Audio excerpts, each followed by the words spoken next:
भगवती अष्टादशाध्यायिनी अम्ब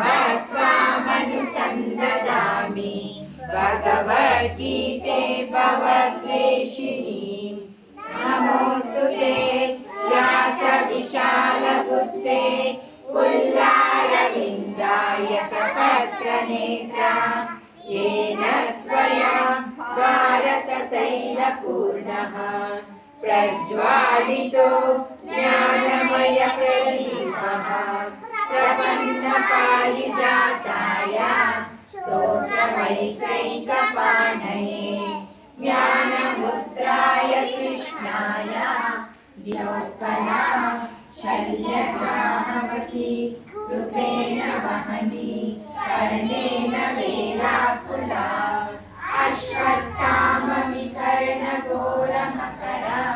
दुर्योधनावर्तिनी सोत्तीर्णा खलु पाण्डवैरणनदी कलिवर्तकः केशवः पाराशर्यवचः सरोजममलम्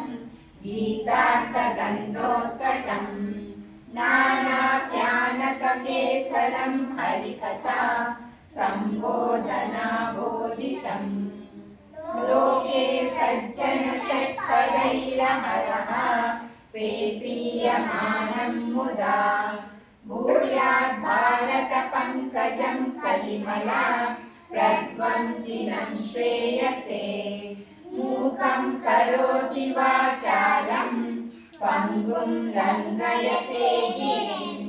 यत्कृपातमहं वन्दे परमानन्दमाधवम्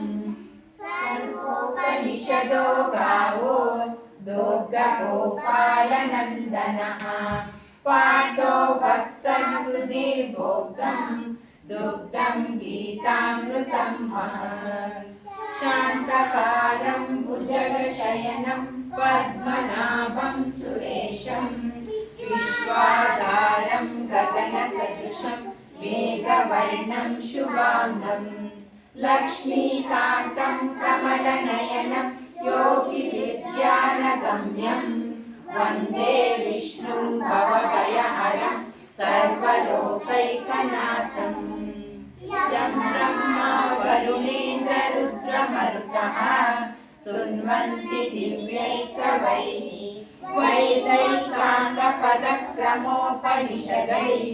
गायन्ति यं सामगाः ध्यानावस्थिततद्गतेन मनसा पश्यन्ति यं योगिनो यस्यान्तं न विदुः सुरासुरगणा देवाय तस्मै नमः।